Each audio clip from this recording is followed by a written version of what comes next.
আসসালামু আলাইকুম প্রিয় বন্ধুরা, আপনাদেরকে আজকের নতুন একটা ভিডিওতে স্বাগতম।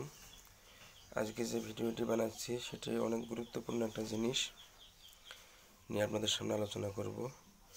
সেটা হচ্ছে 1 থেকে শুরু করে 7 দিন বয়সী চীনা হাঁসের বাচ্চাকে আপনারা কি খাওয়াবেন। চীনা হাঁসের কিন্তু আসলে 1 থেকে 7 দিন এই বয়সটাতেই কিন্তু তাদের বেড়ে ওঠা অথবা বেঁচে থাকা, তাদের কতদিন লাস্টিং করবে, এটা কিন্তু একটা অনেক বড় পরীক্ষা, অনেক বড় চ্যালেঞ্জিং হয়ে যায়। তো সেই ক্ষেত্রে কি খাওয়াবেন সেটা আপনাদের আমি বলি। প্রথমে তো অবশ্যই একটু পানি নেবেন পাত্রে।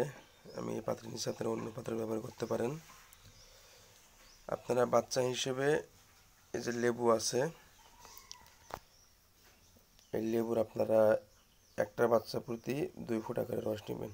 অর্থাৎ যদি আপনার বাচ্চা 5টা হয় তাহলে আপনি 7 ফোঁটা, 8 ফোঁটা বা 10 ফোঁটা এরকম একটা লেবুর রস নেবেন। যেমন এই যে আমি লেবু একটু কেটে নিয়েছি, আপনাদের দেখাই। এভাবে যেহেতু আমার বাচ্চা 4টা মাত্র বাচ্চা, এতে আমি 7 ফোঁটার মতো রস নিলাম। আর এটা হচ্ছে জিঙ্ক, এটা খুবই অল্প পরিমাণ দেবেন, যেমন 2 ফোঁটা এরকম।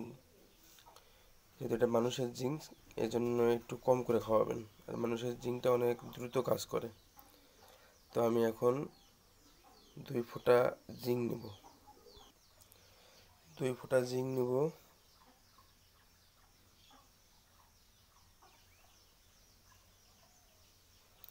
একটু বেশি পড়ছে, সমস্যা নেই। এরপরে এটা হচ্ছে সবচেয়ে গুরুত্বপূর্ণ একটা ওষুধ, সেটা হচ্ছে লাইসোভিট। লাইসোভিটের কাজ কী এটা আপনারা এখানে দেখলে বুঝতে পারবেন। আমি সামান্য বলে, সেটা হচ্ছে রোগ প্রতিরোধ ক্ষমতা বৃদ্ধি করে। তো লাইসোভিট নেবেন হালকা পরিমাণের, আপনাদের আমি দেখাই কী পরিমাণ নেবেন। এখানে যে দেখেন 1 চিমটি পরিমাণ নেওয়া আছে, 1 চিমটি পরিমাণ লাইসোভিট। এটা পানিটা সুন্দরভাবে মিক্স করবেন।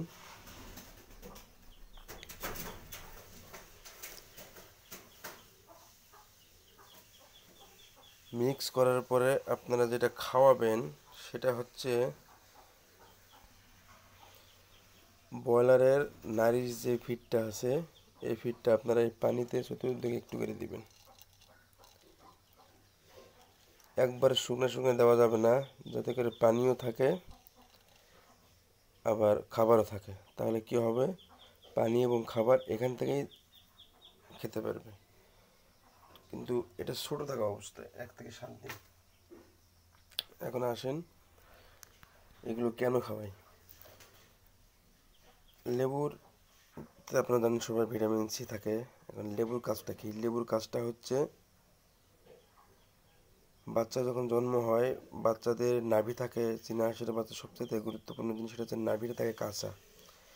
নাভিটা কাঁচা থাকার কারণে আমি অনেকবার দেখছি যে তাদের নাভি থেকে কাঁচা থাকার কারণে, দ্রুত না শুকে যাওয়ার কারণে একটা, অনেকে পায়খানাও মনে করে, আমিও পাতলা পায়খানা মনে করি, কিন্তু পাতলা পায়খানা ওটা একটা ক্যালসিয়াম জাতীয় শরীর থেকে বের হয়ে যায়। আর ওটা বের হয়ে যাওয়া মাত্রই তাদের বাচ্চাগুলো ঘাড় বাঁকা হয়ে যায় এবং কয়েকদিনের পরে বাচ্চাগুলো মারা যায়। আমিও এই এটার অনেক সামনাসামনি হয়েছি। অনেক বাচ্চা প্রথমে না বুঝতে মারা গেছে। লাইসোভিটের বিষয়টা আপনাকে বললাম, এটা রোগ প্রতিরোধ ক্ষমতা বৃদ্ধি করে। আর ম্যাজিকটা দিলে কী হয়, যে বাচ্চার রুচি এবং শারীরিক যে ফিটনেস এটা ধরে রাখে। তো বন্ধুরা, আপনারা 1 থেকে 7 দিন বয়সী বাচ্চাকে অবশ্যই এই 3টা খাবার একসঙ্গে খাওয়াবেন, যদি আপনারা চীনা হাঁস পালন করতে চান অথবা চীনা হাঁসের বাচ্চাকে টিকাইতে চান। চলুন এখন খাবারটা আমাদের বাচ্চাকে দিই। এই যে দেখতে পাচ্ছেন বাচ্চাকে দিয়েছি। আর মুরগি কেন সেটাতে আমি অলরেডি একটা ভিডিওতে বলছি, আবার একটু বলি। হাঁসের ডিম দিয়েছিল 13টা, তার মধ্যে হাঁসটা অনেক অ্যাগ্রেসিভ ছিল, সবসময় সে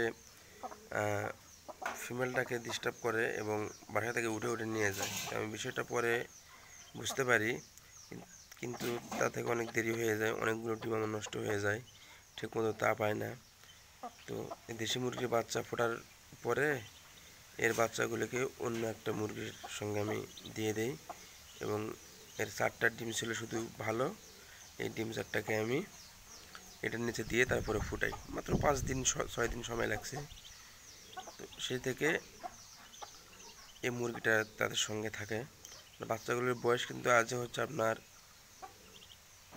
3 দিন। 3 দিন বয়সে বাচ্চা আপনারা দেখেন কত সুন্দর হেলদি, এবং যে রোগের কথা আমি বললাম নাভি না শুকার যে বিষয়টা, সেটা হচ্ছে বাচ্চাদের কোনো সমস্যা নেই, তাদের এইসব বিষয়ে সব ঠিক আছে। সো বন্ধুরা, আপনারা যদি চীনা হাঁসকে ভালোবাসেন, চীনা হাঁস লালন পালন করতে চান, তো 1 থেকে 7 দিন বয়সের বাচ্চাকে কী কী খাওয়াবেন এই বিষয়টা অনেক গুরুত্ব সহকারে দেখবেন। ইনশাল্লাহ আপনার একটি বাচ্চাও নষ্ট হবে না। সকলে ভালো থাকবেন এবং আমার ভিডিওটি ভালো লাগলে আমার চ্যানেলটি সাবস্ক্রাইব দিবেন। সকলে ভালো থাকেন। আসসালামু আলাইকুম।